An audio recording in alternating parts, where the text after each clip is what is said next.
Billionaire thoughts, billionaire dreams. I know niggas who played ball and gave it up for lean. Millionaire thoughts, billionaire dreams, but my account in overdraft, I'm about to scream. Rich man greed, A poor man prayers, every man bleeds. but look how God made us. Too many losses, it's only right that we win. Yeah, I made a promise I'm never gonna lose again. Under the Fair Use Act, these videos are for information and educational purposes, and I do not own the rights to any of these videos that are shown. All rights reserved to the original content creators. Yo, what's going on? It's your boy SL550, and this is the Never Gonna Lose Again podcast. Hope everybody weekend was really good, and I really mean that. Today, man, we got a lot to go over.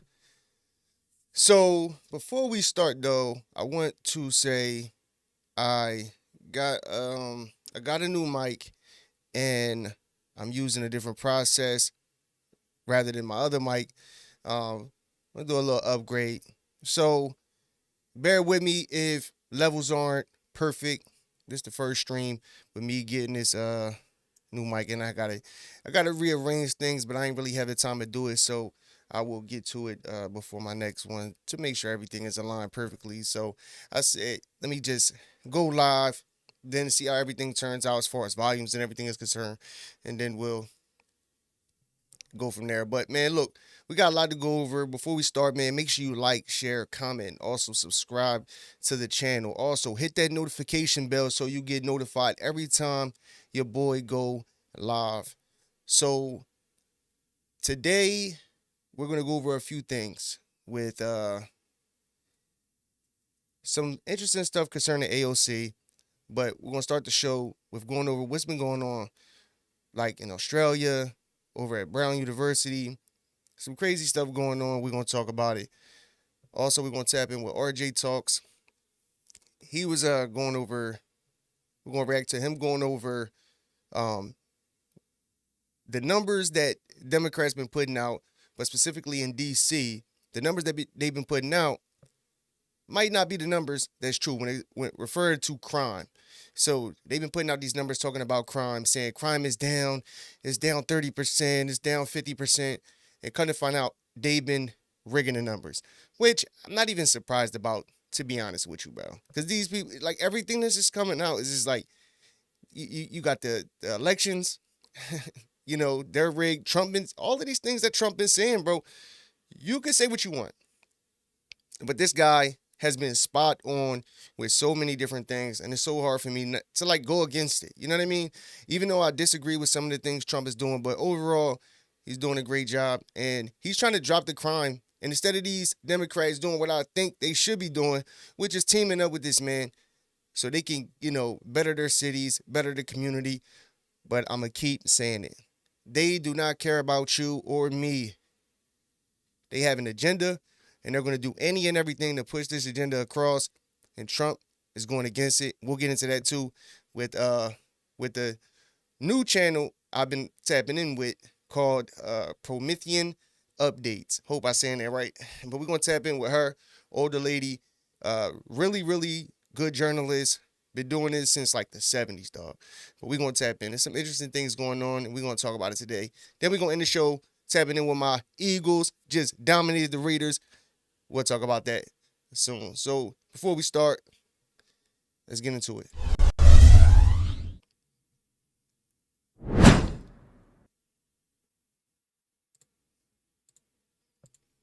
Interrupting regular programming with an update on the mass shooting at Brown University in Providence, Rhode Island. A massive manhunt is underway at this hour for an active shooter. Authorities describe the suspect as a man dressed all in black. An official telling ABC News that the shooting occurred in a classroom where a study group was taking place. 2 people have died, 9 people were hurt. 1 is in critical condition and 6 others are critical but stable. Governor Daniel McKee saying a short time ago that they will catch this individual that has brought harm to so many. There's a massive police presence on the Brown campus. Federal, state, and local authorities all searching for that shooter. Faculty and students are being told to shelter in place, to continue to shelter in place. Brown sending several emergency alerts. People on campus instructed to lock doors, silence their phones, and remain hidden. Officials say the first reports of an active shooter came in around 4 this afternoon at the engineering building where a final exam was underway. The school's winter break begins 1 week from today. President Trump has been briefed on the situation, calling it, quote, a terrible thing. Let's go now to Erica Tarantal she's the... Hey, yo, real quick, though. Like, you just had the terrorist attack that happened. I think it was in Syria, if I'm not mistaken. I could be wrong, but I think it was Syria with some troops getting hit. You got this going on at this university. There's something going on in Australia. Then you got all the beef and everything that's going on with the Muslims. Yo, it's so much going on, bro. And you're not going to sit here and tell me this is not by design, bro. This is by design, bro. These people want to cause mass chaos, mass distractions. And like I said, I've been saying this, though. There's a bigger agenda to all of this. This isn't just some random acts. Come on, bro. Come on. Like, what's to all this? You know what I mean? It just had Charlie Kirk just got shot. Before that, Trump got shot at. Yo, it's just so much going on, bro. This stuff is unbelievable, bro. You can't even make this up, bro. Anchor from our Boston affiliate, WCVB. She's on the scene. Andrew, I'm Erica Tarantel with WCVB TV out of Boston in Providence on the campus of Brown University, just blocks from where this mass shooting unfolded shortly after 4 o'clock in the afternoon. This happened in an engineering building on the Brown University campus. We now know that 2 people were killed and 9 others injured when a gunman opened fire inside that building and then, according to a witness, walked out.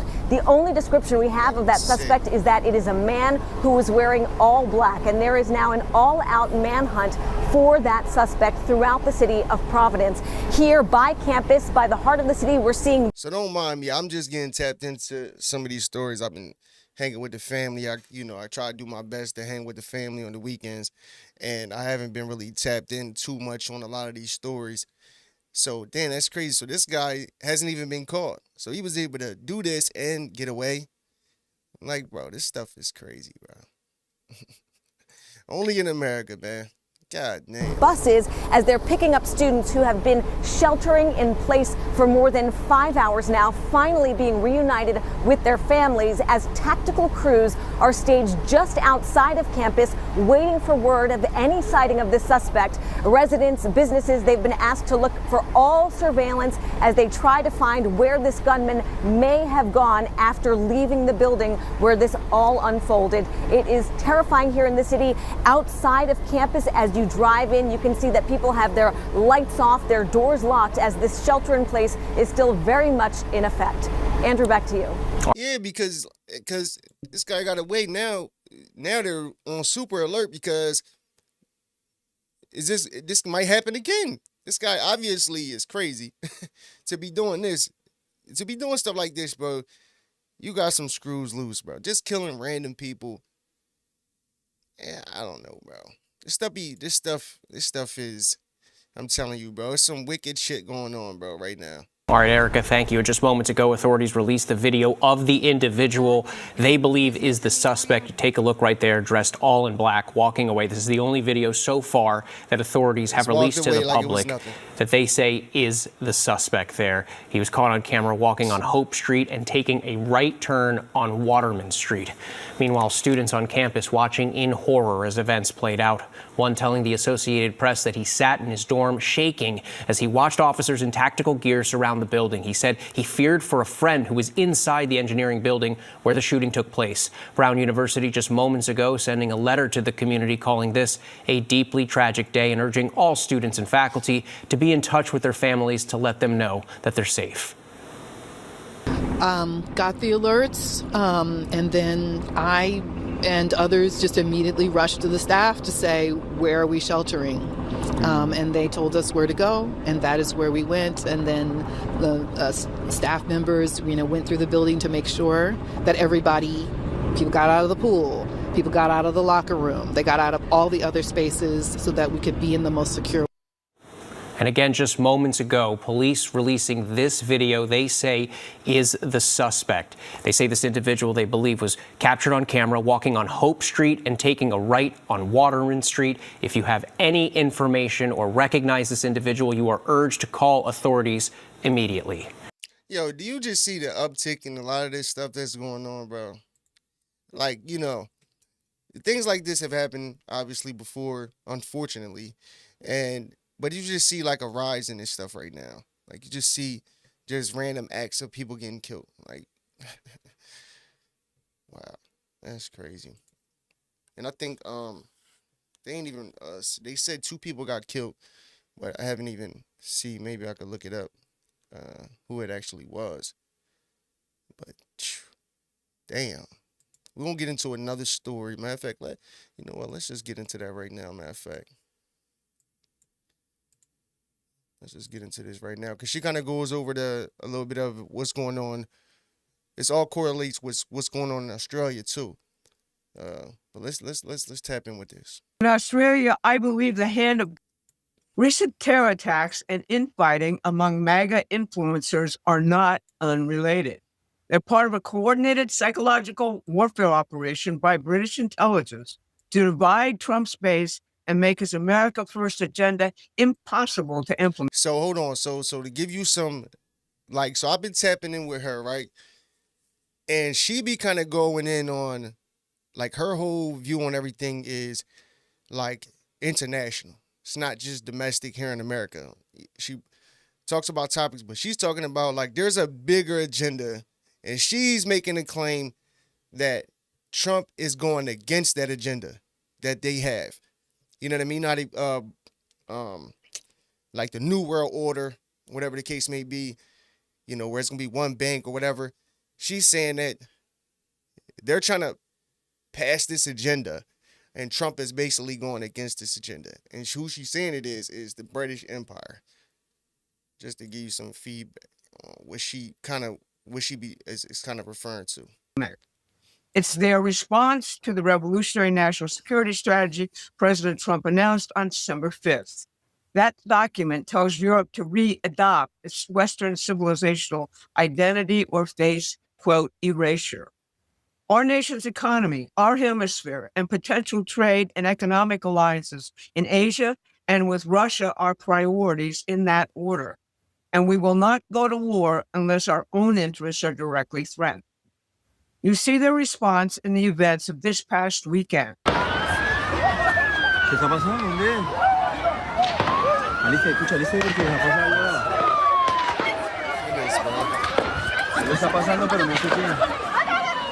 Pero ¿dónde va la duro? That's a terrorist attack on a crowd of over 1,000 celebrating Hanukkah on Sunday in Australia by a father and son from Pakistan. Of course. These Muslims be out here making us look bad, bro. They ain't even gonna lie. At least that's what they saying, who they is, you know. You had the National Guards that got hit. Now you got this. And I wouldn't be surprised if this other guy at the Brown University come out and he Muslim. So, I don't know, bro. And it is some stuff. I'm not even gonna sit here and lie and act like it's not. Because there is some things going on that I don't like that's going on in these Muslim communities. Like over there in Dearborn. Just like how they're kind of trying to take over, you know what I mean? And it's like, bro, this is America at the end of the day. This is a Western culture. This is how we live over here. You can't just try to, I mean, you can try. It's not going to work, bro. You know what I mean? But, you know, instead of Muslims and everybody coming over here and integrating and still keeping your religion and your culture, whatever, like, you know, basically like your religious beliefs inside your home, and, you know, even how you dress or whatever the case may be. It's like, it seems like it's like a whole agenda for them to come here, in a sense. It's what it's looking like. I'm not saying it is, but it's looking like they want to come here and try to change, you know, American culture and take it over.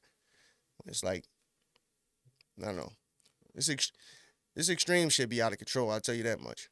It followed the ambush murder of 2 Iowa National Guardsmen and their American civilian translator by ISIS in Syria on Saturday.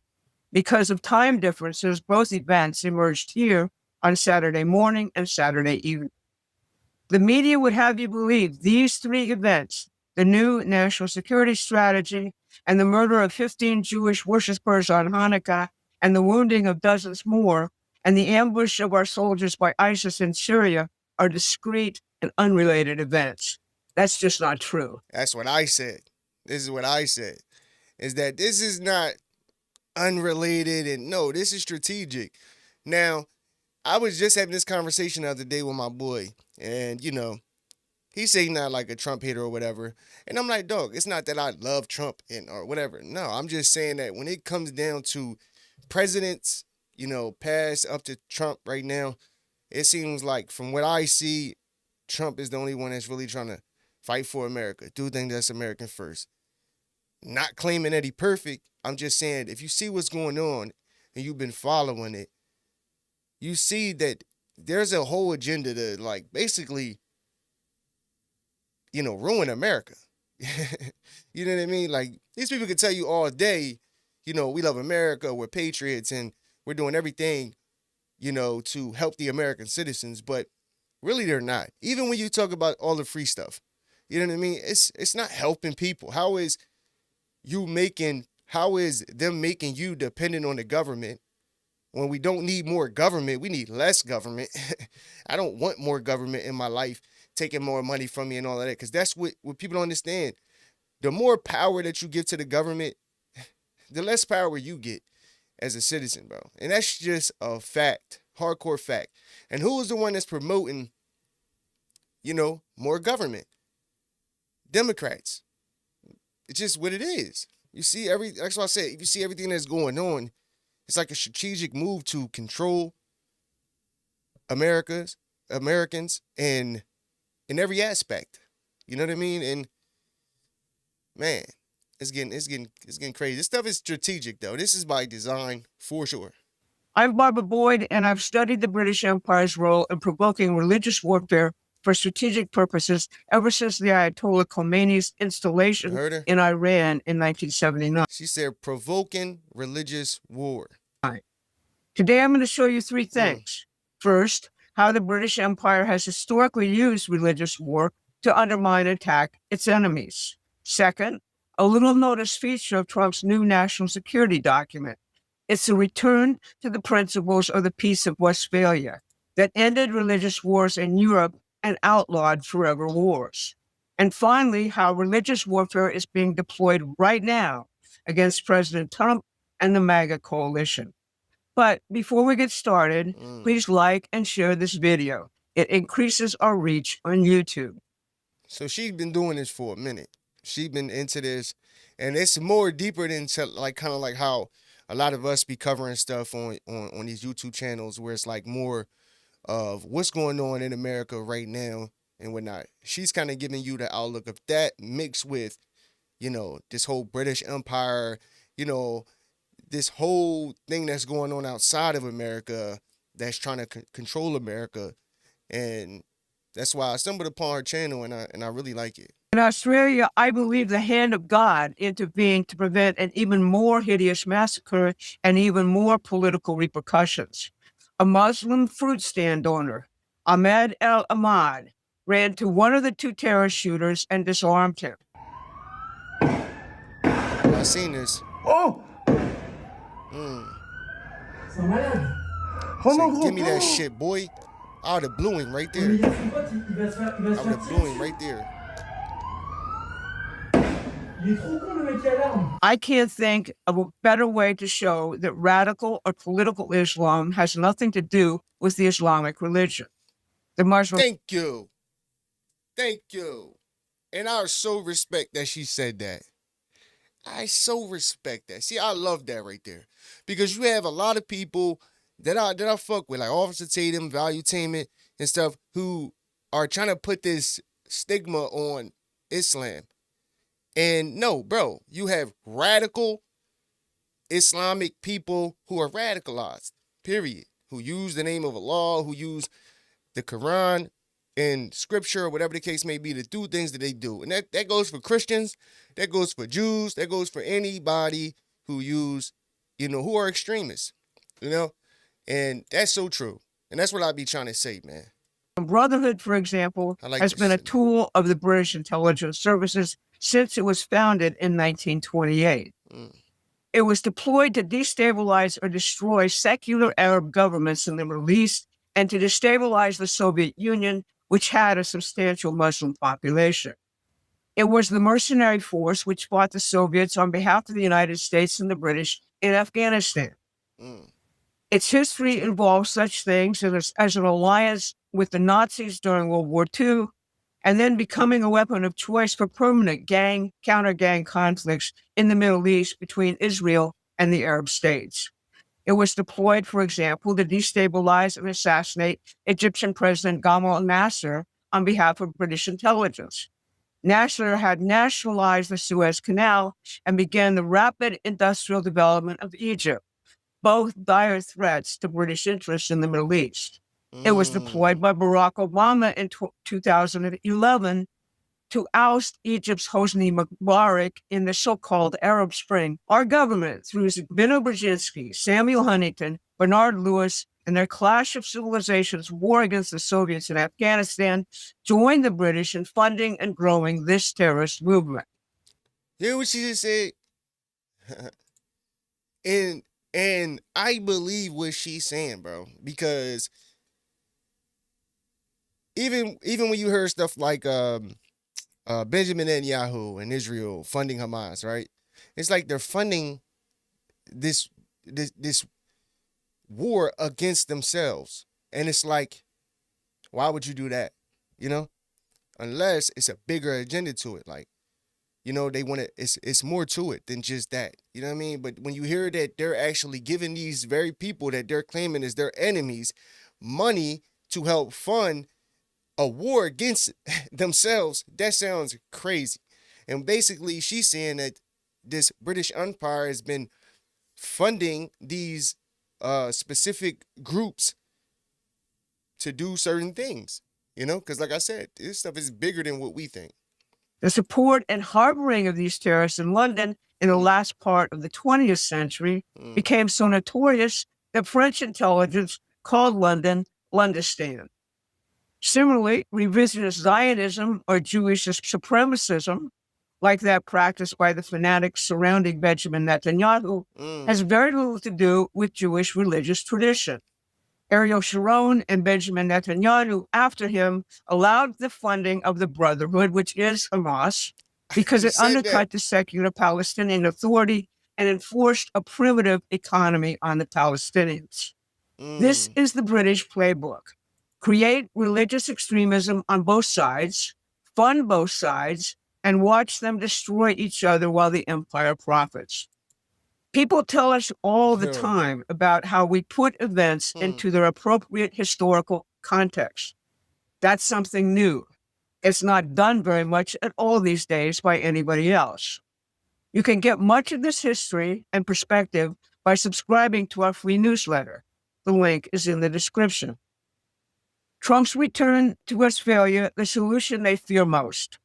In 1648, a decades-long religious war in Europe, which killed millions, was finally settled.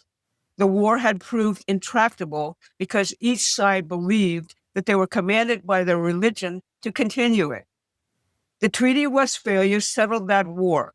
Here is the first article of that treaty.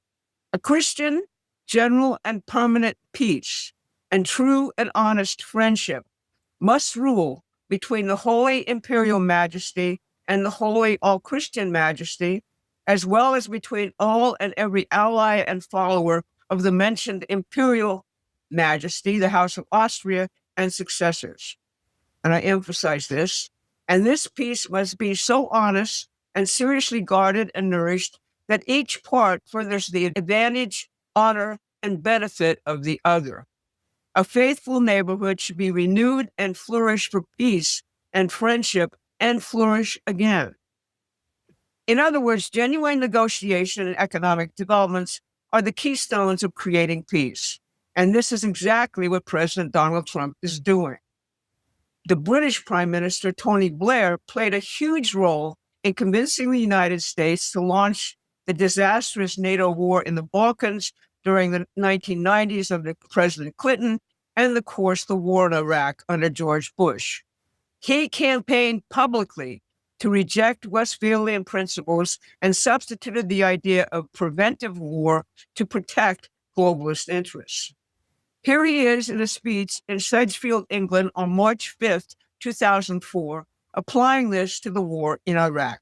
So, for me, before September 11th, I was already reaching for a different philosophy in international relations from a traditional one that has held sway since the Treaty of Westphalia in 1648, namely, that a country's internal affairs are for it, and you don't interfere unless it threatens you, or breaches a treaty, or triggers an obligation of an alliance. I did not consider Iraq fitted into this philosophy. This is what gave us the forever wars after September 11, 2001. This is the doctrine which the new national security strategy rejects outright. Trump's peace plan for Ukraine contains economic appendices which have not been discussed much here. Here's how the Murdoch-run Wall Street Journal describes them. The documents detail plans for U.S. financial firms and other businesses to tap roughly $200 billion of frozen Russian assets for projects in Ukraine, including a massive new data center to be powered by a nuclear plant currently occupied by Russian troops. Another appendix offers America's broad strokes vision for bringing Russia's economy in from the cold, with U.S. companies investing in strategic sectors from rare earth extraction to drilling for oil in the Arctic and helping to restore Russian energy flows to Western Europe and the rest of the world. Thursday's London Economist. So when people be saying, all of this stuff about how Trump wants forever wars and, he wants to look out for his millionaire and billionaire friends and all of this stuff, I just don't see it, bro. And if you look at this, I skimmed through it, but I was looking at the national security strategy that Trump and his administration dropped recently, and this is kind of what she's talking about. And if you look through it and you see basically what Trump wants to do, and his agenda is basically having an alliance with the very people who they claim are number one, threats. You know what I mean? And he wants global peace, pretty much. And what she's saying is that that directly goes against what the whole British Empire wants to do. And this whole these whole global elites. So they claim Donald Trump is part of this whole global elite class, but it seems to me as if he's actually against the very people. And if you think about it, even back in his first term, one of his biggest slogans was drain the swamp. So it seems like Trump is trying to drain the swamp, literally, and they're doing everything they can to cause mass distractions and to basically go against what Donald Trump is trying to do. Hey. The City of London's mouthpiece described these Trump economic development plans for peace as, quote, destructive and, quote, a classic Trump psyop. And this morning, the British press is full of puffed up statements from MI6 vowing that it will never abandon Ukraine. This is an admission of its open war with President Trump and MAGA. That meeting was breaking up, and I looked at my phone as I always do between meetings, and all my signal chats and my text groups were lighting up with people that I was in a text chat with Charlie saying, Charlie, give us an update, what's going on, man? And that was kind of when I realized something was not right. And then, of course, I got the brief from my staff. I looked at social media. I realized what had happened. And I'll never forget the first 20 minutes or so. We were getting updates from Charlie's team. We actually thought things were going to go okay, or at least we had a glimmer of hope. He got to the hospital. He had a heartbeat. He was still alive. And, of course, he didn't make it. And that was one of the toughest moments of my life. And I remember walking to the Oval Office and telling the president, and, of course, the president is a person who always has something to say. He has that ability. And that was one of the few times where the president I've ever seen him, the only time I would say, where I've seen the president stunned, and he just sat back in his chair And he was like, man, he fought very hard for us, didn't he? And he did. And that's one of the things that I want to take into 2026 is this sense of how many people have sacrificed for me, have sacrificed for the President of the United States, have sacrificed for all of us to be able to do the job that we do. Now, the level of psychological warfare. I just want to know, right? When you hear that, right? When you hear J.D. Vance talk like that, even Trump, everything, from the withdrawal from Afghanistan, the families who lost loved ones, Trump was there for them. Trump spoke for them, spoke up for them, right? You didn't hear Biden's administration or any of these Democrats speak on them unless they was like asked about it, and they'll be like, well, of course we don't agree with this or that. The same thing with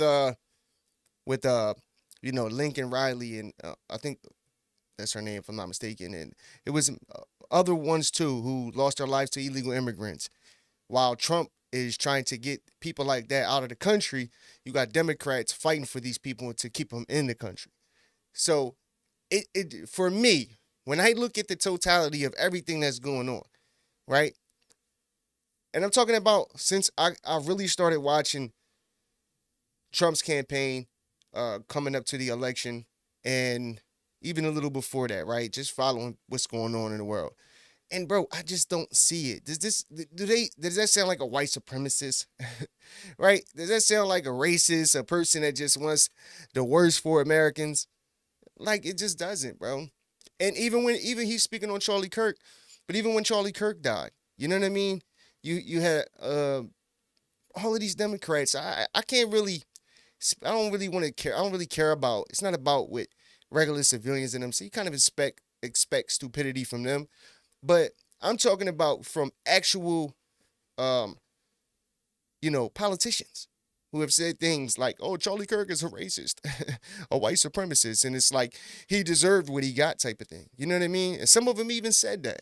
So it just doesn't seem like people really have the right outlook on what's really going on, bro. For real. Operation deployed against the coalition, which won the 2024 election, has been phenomenal. It intensified after Charlie Kirk's assassination. But President Trump's comment says exactly why Charlie Kirk was killed. But big social media influencers claiming to be pro-Trump have endlessly claimed that the Mossad or paid operatives of the president's Jewish donors killed Charlie because he was about to denounce Israel. Candace Owens, Tucker Carlson, and others promote this. White nationalist and clever nihilist Nick Fuentes was massively elevated after Charlie was killed. On the other side, Jake Lang, a media star among the J6 defendants, orchestrated an ugly anti-Muslim demonstration in Dearborn, Michigan. Muslim voters in Dearborn and Hamtramck were critical to Trump's Michigan win. In thinking about this, I found the singing of the Star-Spangled Banner at the Army-Navy football game on Saturday to be inspiring. It is a visual which shows that none of the people I just cited are telling the truth about the country or the next generation of young people. So let's... Yeah, I fuck with her, man. We're going to play some more of her in the future. Like, she was talking like all facts, though, bro. She was really breaking that shit down. And it's so true, bro. It's so true. Like I've always said, right? Because we all kind of feel that way. Like, man, you hear everybody be like, oh, man, I don't vote. And my vote don't count because, they already know who they're going to put in there. They got puppets. They're going to, do whatever they want to do type of thing. Like, I used to say that, and I genuinely respect that point of view. But I just can't say that about Trump, bro. This dude, if that were the case, right? Just think about it, just logically. If Trump was with all the shit that people say he's with, right? The white supremacists, he don't want good for America. He's not he doesn't care about us. Why are they going so hard to go against him then? Why are they going so hard to get rid of this dude? Whether it was from all the the lawfare, whether it's them really, trying to take his life on national television. Why would they go? If this guy is part of this, if he's part of the elite, if he's trying to look out for his millionaire and billionaire friends, right? Why did even him and Elon clash? You know what I mean? We'll probably truly never know any of these things really. But, Trump has put it out there that, basically he doesn't want the EV mandate, Trump basically X'd that whole thing. Elon has, obviously he makes electrical vehicles. So he said that was their kind of fallout, but I think it was a little bit more deeper than that. But then we see them kind of, together again, you know what I mean? And so obviously it's not that big of a deal. But when it comes to the whole thing, I just don't see it. I don't see Trump being this bad guy that everybody is trying to make him out to be. I just don't. I don't, it's I just don't be understanding people's point of view sometimes. And who knows, bro? Because this is the thing. These people are on a whole nother level. The information that they're truly privy to will never be privy to, bro. Like, that's just the truth of it. You know what I'm saying?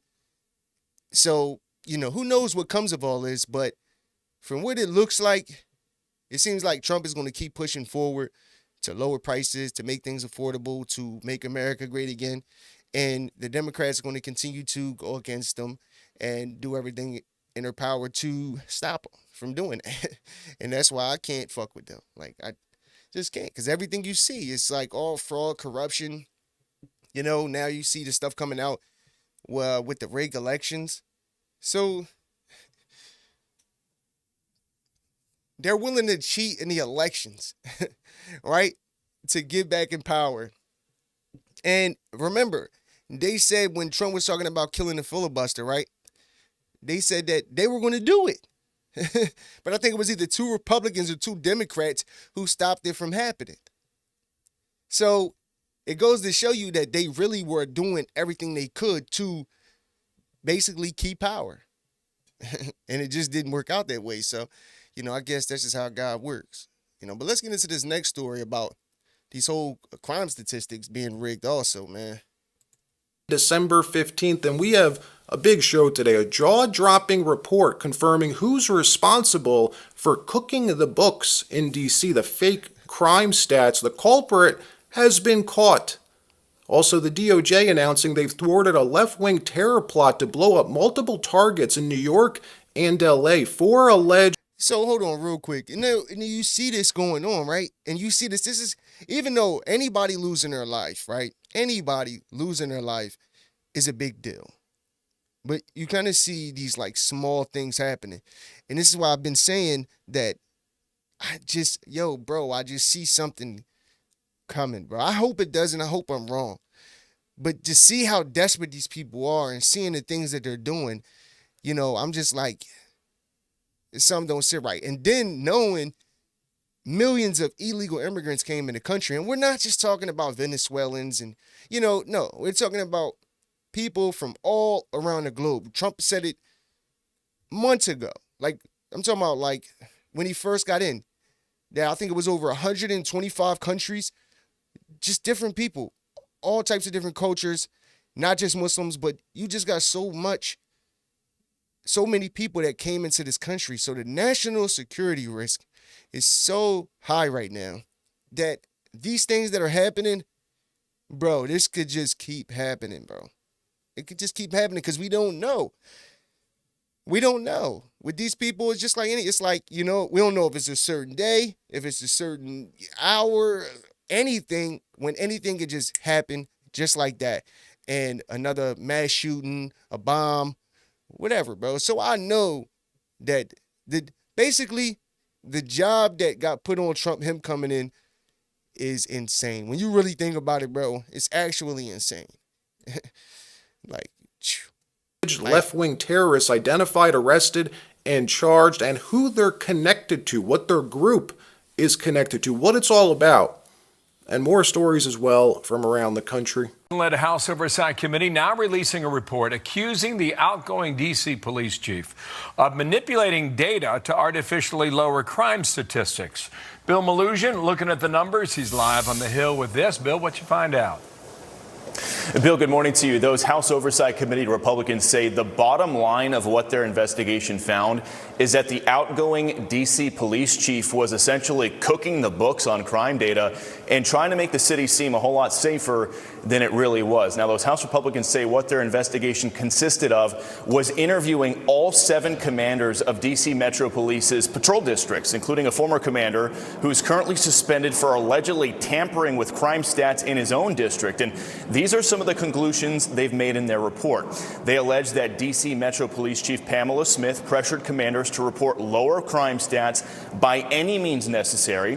The commanders testified that Chief Smith even pushed them to pursue lesser charges that aren't publicly reported, even for serious crimes, and she required certain crimes to be reviewed by her office.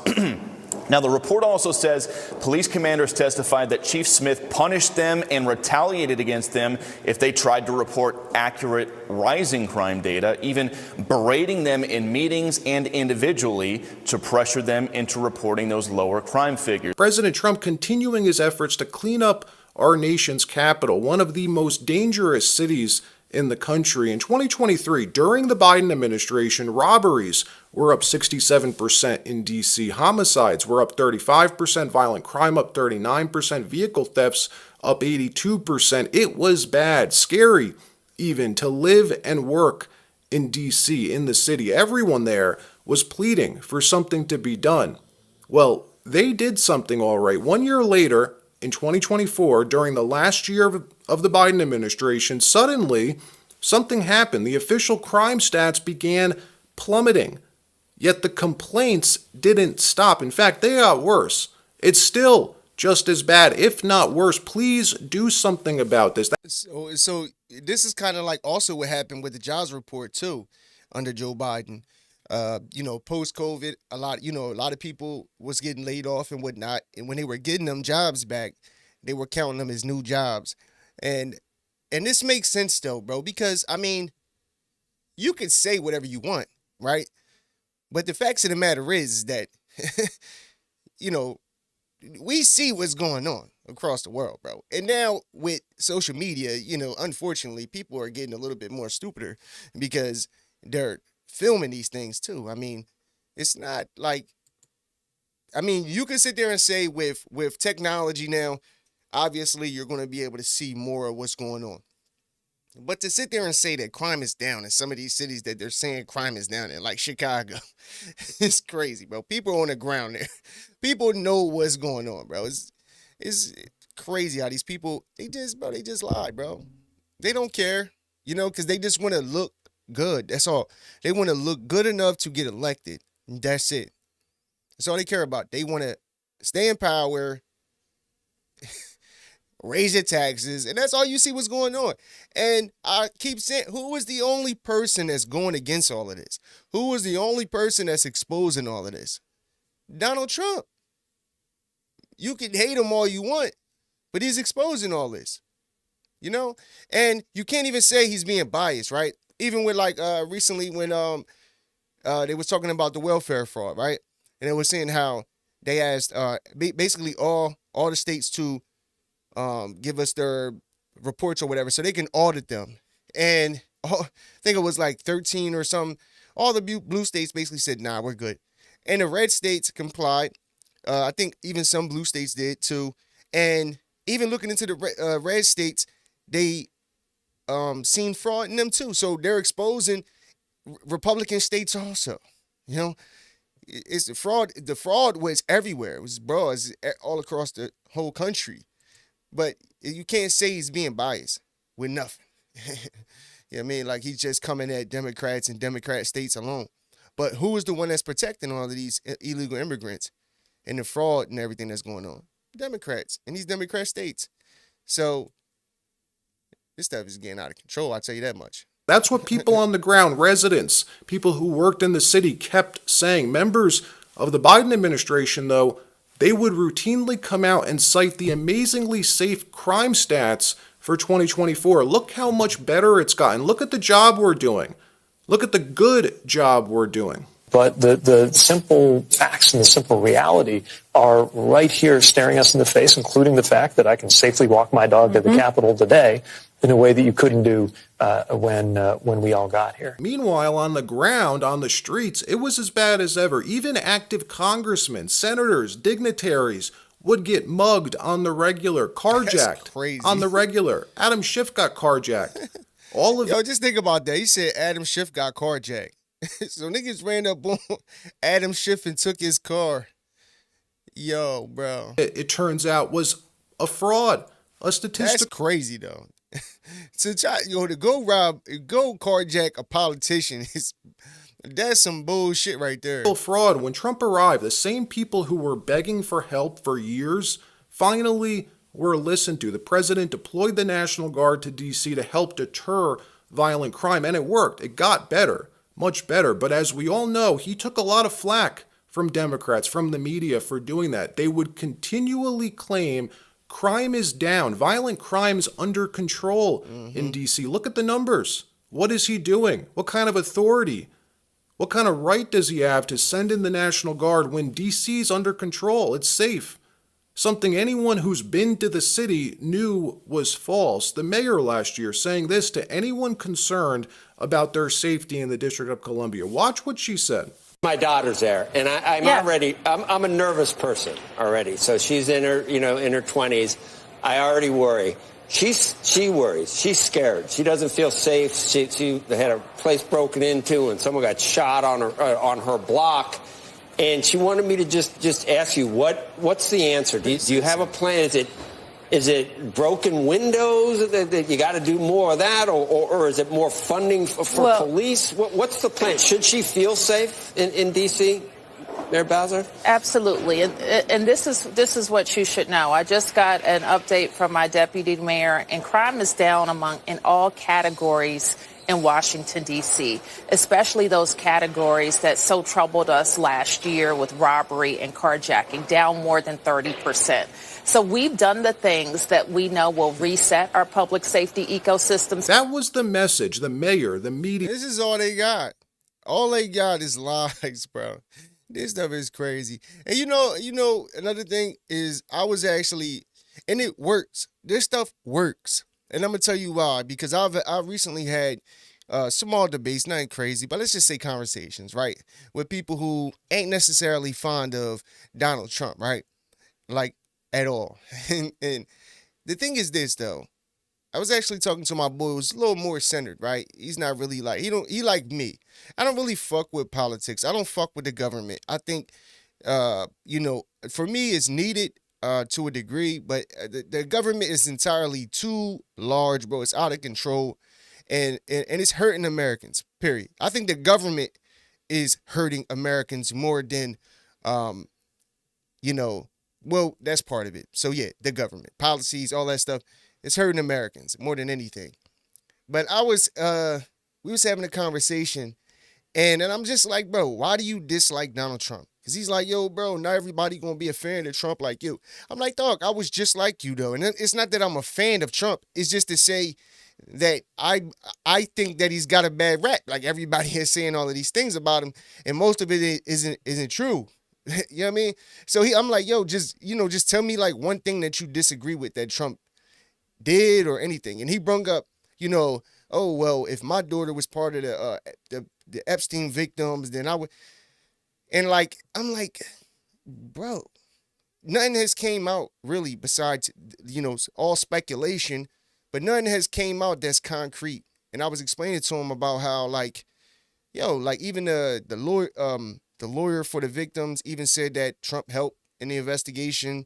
He was the only one that did. And, just giving different, insights to real information, you know what I mean, that I know that they're not getting, and and I say all that to say this. Most people don't know any truth, really. They only know what they hear. They watch MSNBC and CNN and, ABC and all of these different stations who are strictly in the Democrat pocket and giving Democrat talking points. everybody is say, oh, well, it's the same thing for the other side for Fox. But it's just Fox. You know what I'm saying? They just got Fox, who is telling you, you know, information that I feel as though is more basic. You know, I think all of them be on bullshit, for real, for real. But all the rest of them besides Fox is giving you misinformation on a regular basis. So my whole point of saying all that is that it's working, though. That's why, to a degree, I respect Democrats, because them motherfuckers be working and they manipulate people so bad. I'm talking about people genuinely wish death on Donald Trump. I think, for me, though, even hate, I just think that's like crazy to me. Like, bro, you know what I mean? I could see it. If Donald Trump was doing 10% of everything that they said that he does or did or anything like that, with the whole white supremacists and all of this stuff, I would agree, right? I would probably dislike him a lot too. But none of this stuff is true. And that's why I be blowing my shit. I'm like, bro. So he be like, yo, you be kicking for this nigga so much. And I'm like, bro, it's not about kicking for him. It's the fact that, bro, we sleep.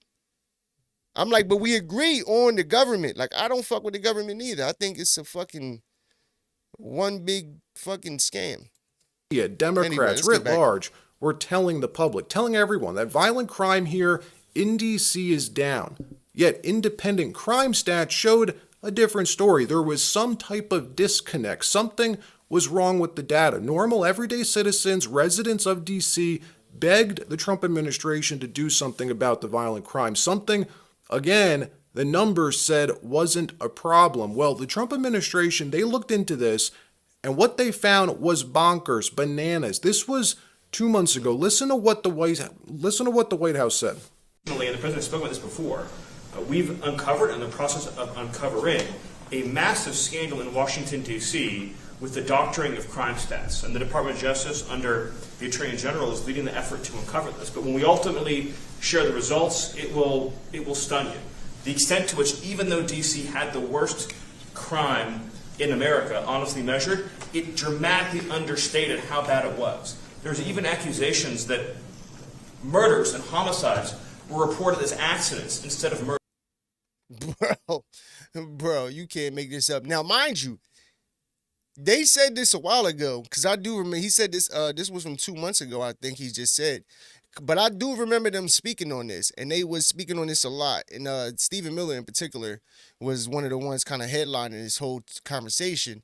And he was speaking on how they was, you know, lying about the numbers, basically. And you got to understand, bro, they get information that we just don't get, or we don't have access to, you know. And I just don't see them, you know, they're bringing receipts to the table. So, and every time I've seen them expose something, they have receipts. Ain't that what you need?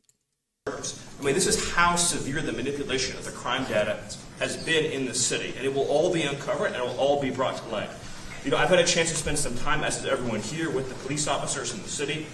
Members of the public are going up to them and thanking them, just overflowing with gratitude. Well, fast forward to today, we are learning how this happened and who is responsible. The uber left-wing Metropolitan Police Department Chief Pamela Smith, the chief of police in D.C., this lady, is now alleged to be the person responsible for cooking Bigfoot at Bigfoot. No, motherfucking angles. Swollen like a motherfucker. The books in a new interim report from the House Oversight Committee. Yo, why she running like Shaq? Released last night alleges that it was Chief Smith who oversaw the fudging of official crime stats in her city, that she pressured her commanders personally on numerous occasions and at times instructed them to downgrade offenses and avoid classifications that would appear on the city's daily crime report. The investigation's findings, they say, are based on 8 in-person interviews with MPD district commanders. These are people who fall under Pamela Smith's chain of command. Yo, shout out to RJ Talks, man. Exposing the truth out this motherfucker. I mean, we gotta get on to the next story with AOC. Man, oh man, yo. Just like, yo, this stuff is getting, ain't it like just crazy though? just like how much is being exposed, bro. And to know that if Donald Trump didn't win this election, none of this stuff would be coming out. It would actually be worse. The crime would be worse. Think about all the illegal immigrants that Donald Trump removed thus far would still be here. And probably would have, honestly, they would have got citizenship. They would be permanent citizens. And like, bro, people make it sound, because I had this conversation with my man too.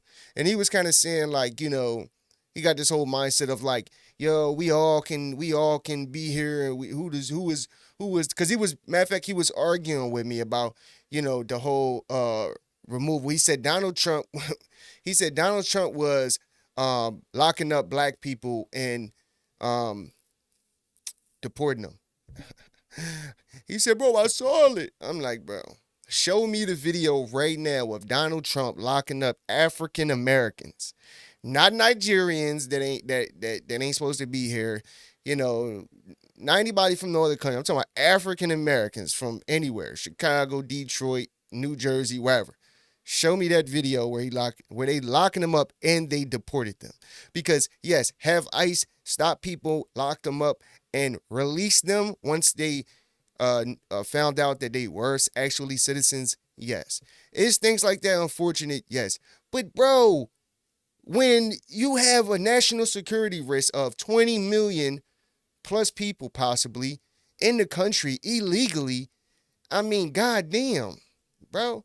They shouldn't have been allowed to come here anyway. And it's not about being racist or anything like, bro, you can't do that in no country. You can't do that in no country, bro. What country you know where 10 million people could just go into the country and just, you know, get free everything? And like, bro, what is people talking about, man? It doesn't make sense. It doesn't make sense. Like, and I'm like, bro, Obama did it. And he like, bro, I ain't never say I fuck with Obama and this, and I'm like, it's not about that. I'm just saying that, bro, I've never talked about politics. You have never talked about politics. Guess what? Nobody that comes from our background, coming from the hood, never talked about politics until 2024. When they realized, like, yo, shit fucked up, bro. Like, what's going on? And people, I'm talking about, bro, people that are, bro, family, friends, we've never talked about politics, bro, like to the degree that people talk about politics now. And I'm like, bro, that's because things are so fucked up. And my whole point is, I never heard you complain about Joe Biden when he was in office, right?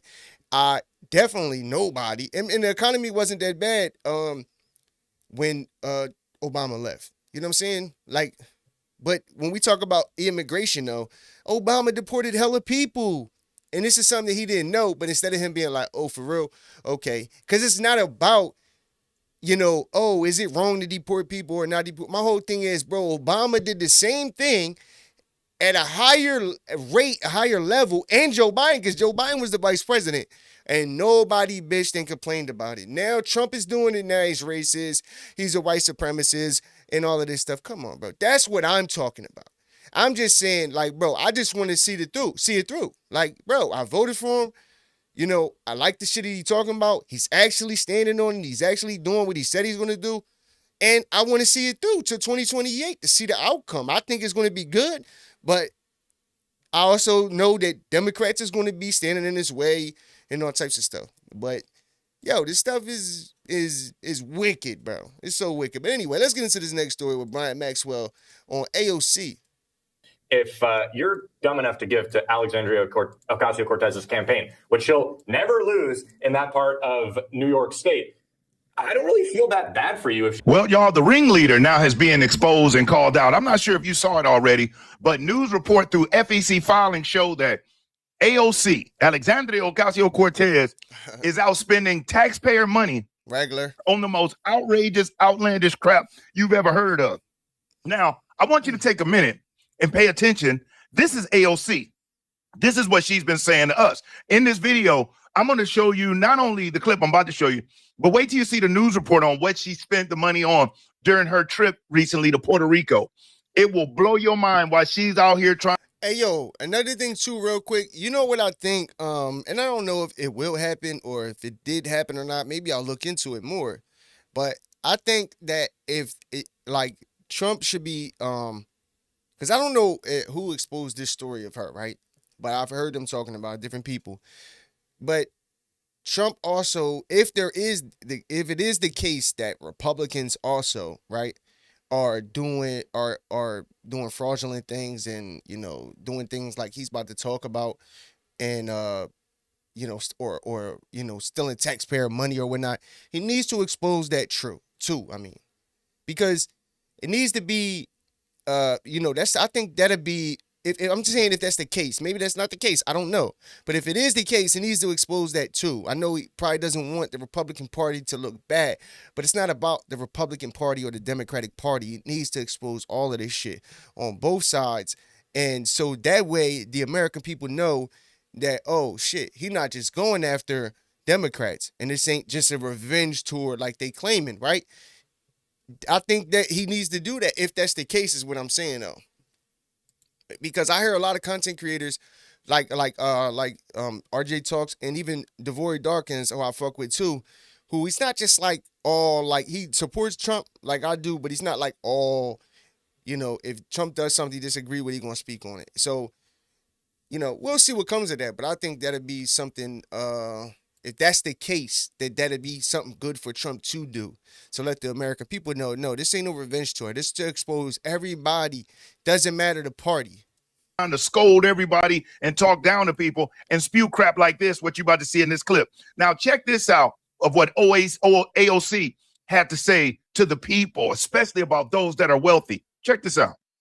If anyone says, this isn't fair, I'm going to have to divest all my stocks if I'm going to run for Congress, maybe you should stay home. I think that's that, so cute. As someone, I ran for office, I was a waitress, So she's pro getting rid of politicians being able to trade stocks. Plenty of people have to make tons of sacrifices to run for office.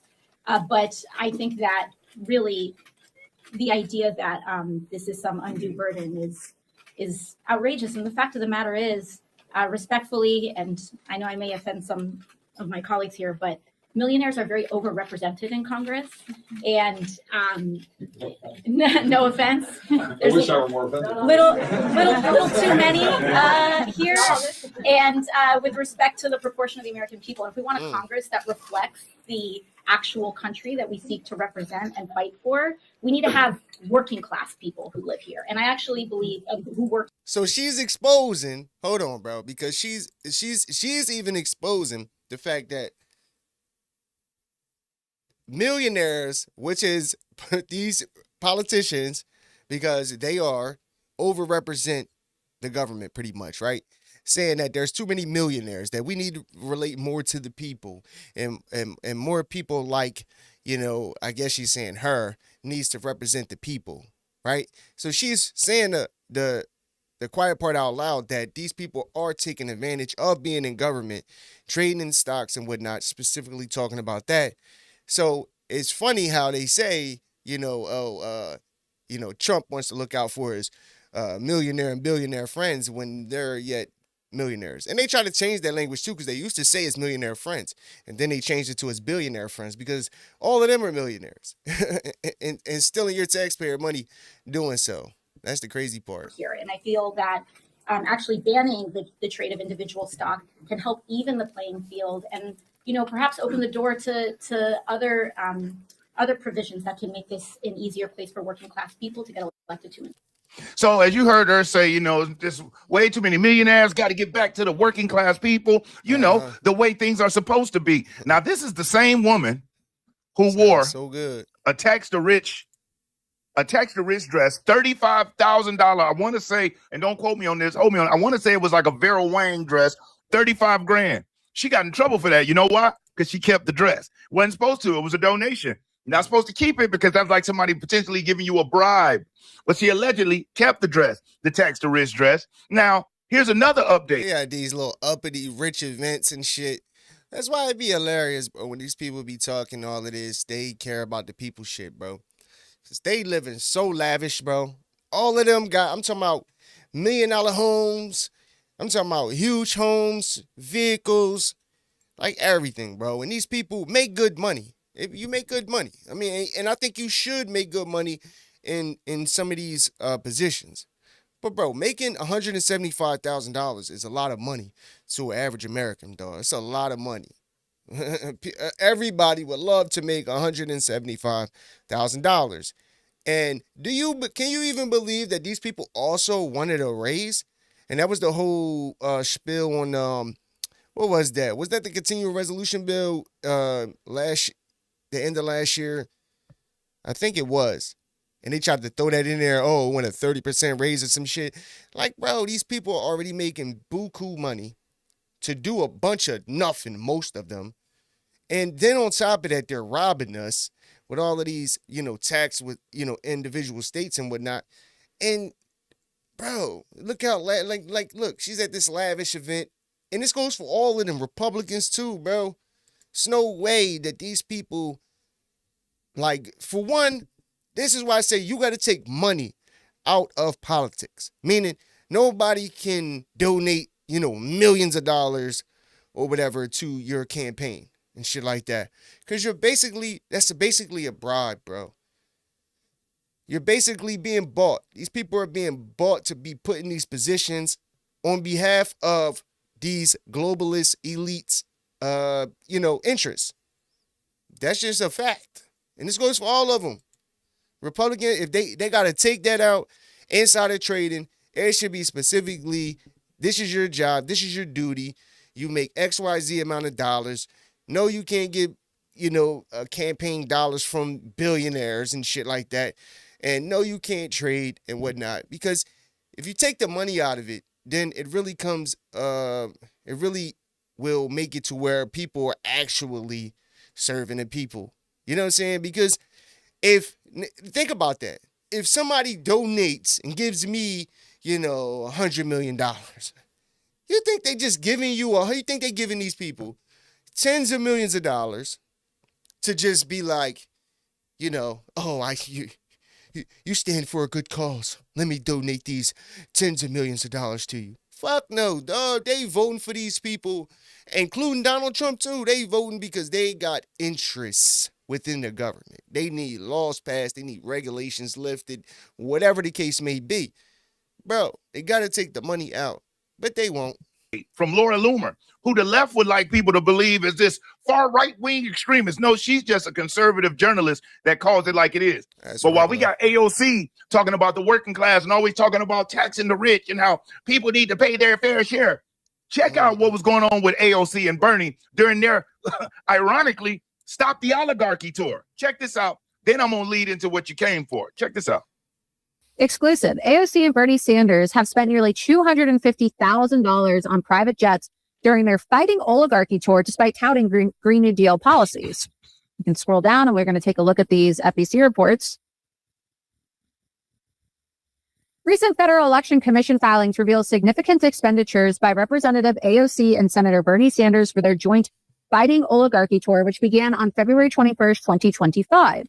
The tour, aimed at rallying opposition to the Trump administration, has drawn scrutiny for its substantial costs and hypocritical messaging, particularly regarding the Marxist duo's use of private jets for travel and AOC's use of over $700,000 in grassroots donations for paid voter outreach services, despite her claims that her crowds are organic. See what I'm saying? You see what I'm saying? And mind you, they're taking private, what'd she say, private jets or some shit? That's taxpayer dollars, bro. Even when, tell me how, who was that? Letitia James, right? When she got locked up for mortgage fraud that has nothing to do with her party, has nothing to do with the government, in a sense, has nothing to do with her position, right? You committed mortgage fraud. That's personal, something you did as an individual. And they still was saying how she was going to be able to use taxpayer money to fight that case. How, bruh? How?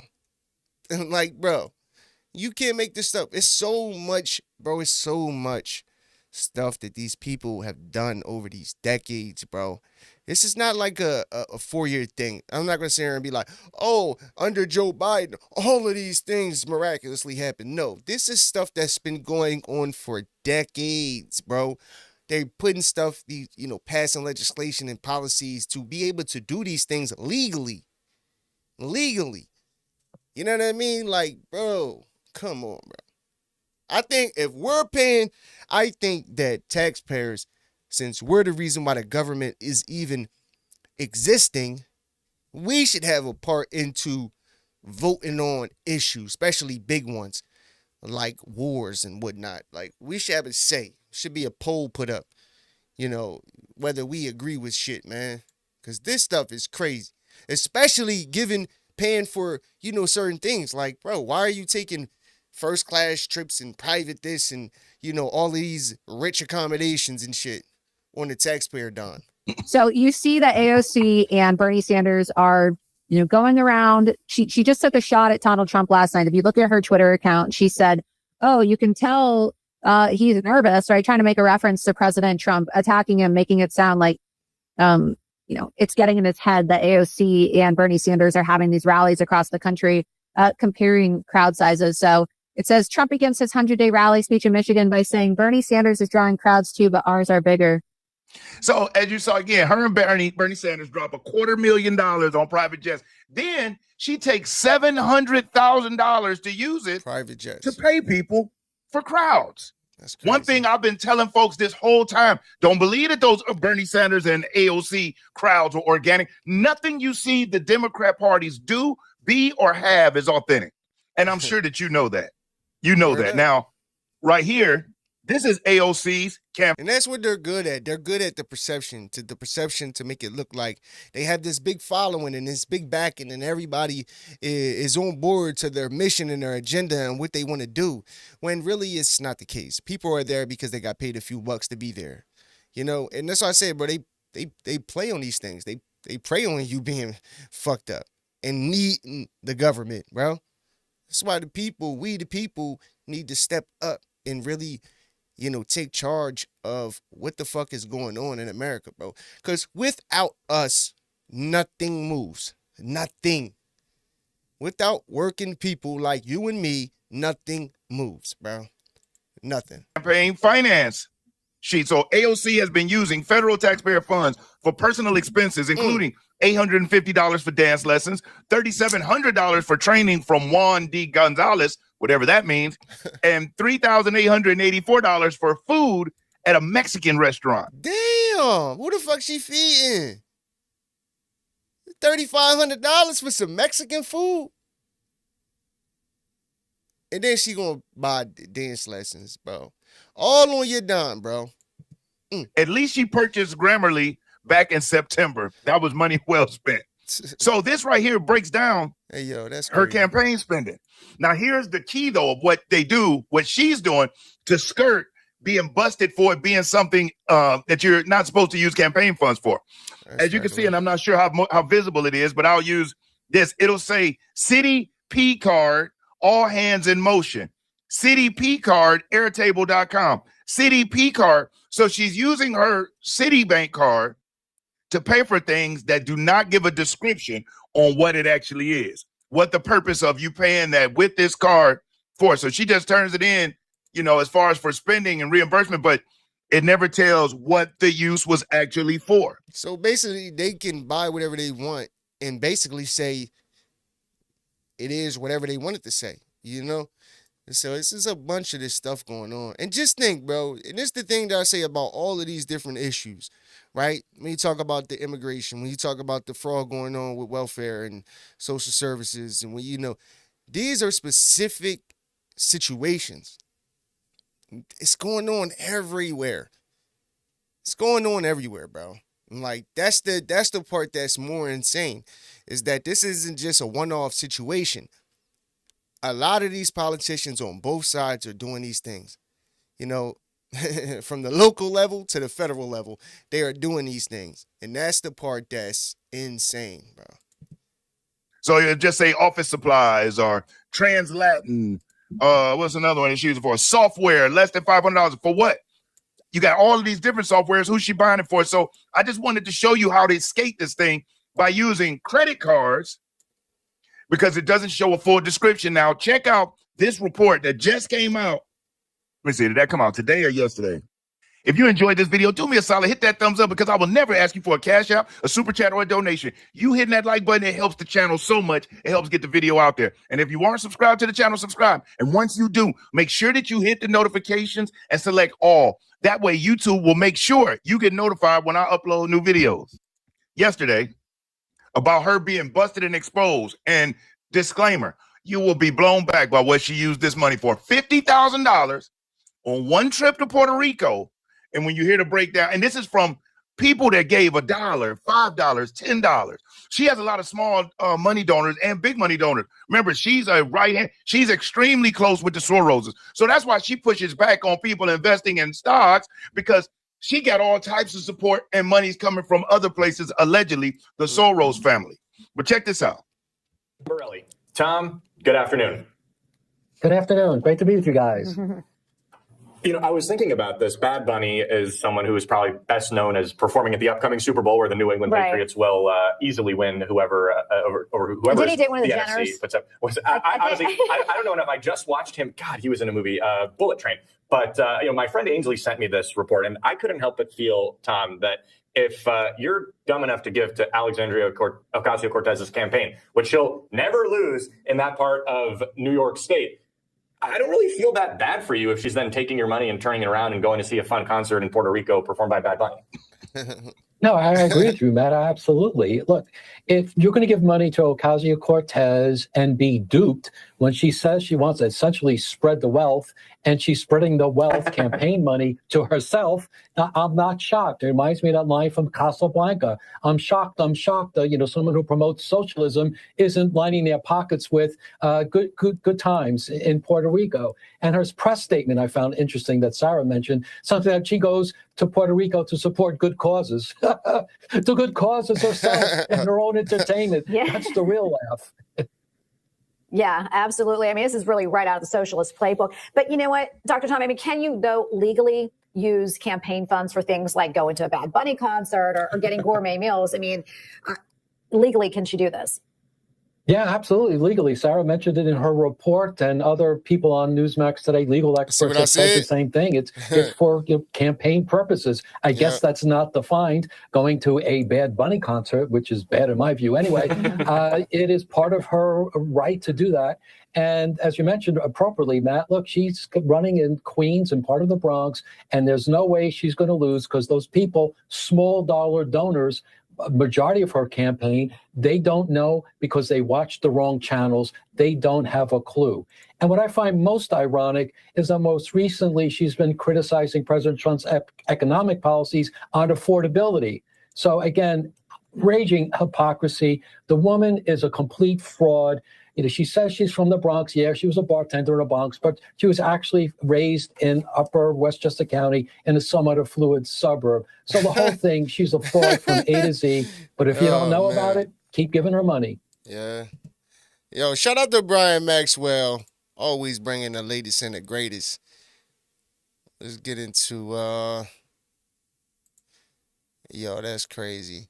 Anyway, let's get into the next segment.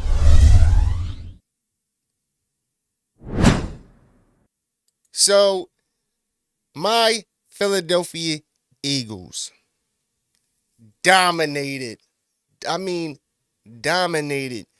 yesterday in spectacular fashion. Now, I know you'll say, oh, well, SL, they played the Raiders. I know. But we gave them a donut, right? I watch sports. I watch especially the NFL. And the thing is this, a donut is crazy. Defense, spectacular, looking brilliant. Gave up 75 total yards yesterday, bro. Listen, I ain't gonna lie. Offense looked at a lot better, a lot more militant, just well put together yesterday. Making some great run designs. I love the fake touch push. It's such a great play because they're going to crowd the box every time. And you just dish that joint right off. It's a perfect play for Dallas Goedert, man. I love that play. We played really good yesterday. It was a solid game, but I love the fact that the thing that I love the most is that we didn't give up no points, right? And I think the defense has been spectacular for the last 5 weeks, maybe 6, especially the last 4 weeks. Obviously, you would say, oh, well, you lost the last 3 games. How they been? That's because our offense been playing terrible. But the defense been holding up. And if the offense can keep, if we can keep the offense out on the field longer, rest the defense more, then we wouldn't give up as much points as we did in the previous 3 games. So it's a lot that goes into, the game. But yesterday was really good. And I like it, and I hope all I'm praying is that these next 3 games is the same way. Doesn't even have to be, obviously, it doesn't have to be 31-0. But I just want to win these next 3 games, go into the playoffs with some real momentum, and I'm telling you, Super Bowl bound, boy. I'm telling you, man, Super Bowl bound again. And if we win this thing again, it's gonna be pandemonium in Philly. But anyway, let's tap in with my guy, Thomas Mott, from the Thomas Mott Show. I'll stand by my takes all season long. The Ken Patullo's play design, it has been vanilla, and we 100% have every right to be upset about it, because honestly, it has. For sure. The past 2 weeks, something has 100% clicked. With staying under center, a season-high 30 plays versus the Raiders, actually the most ever in any game under Nick Sirianni, and seemingly, for whatever reason, figuring out how to finally scheme guys wide open the first time all year. Maybe, just maybe, Ken Patullo, Nick Sirianni, and Jalen Hurts have finally figured things out,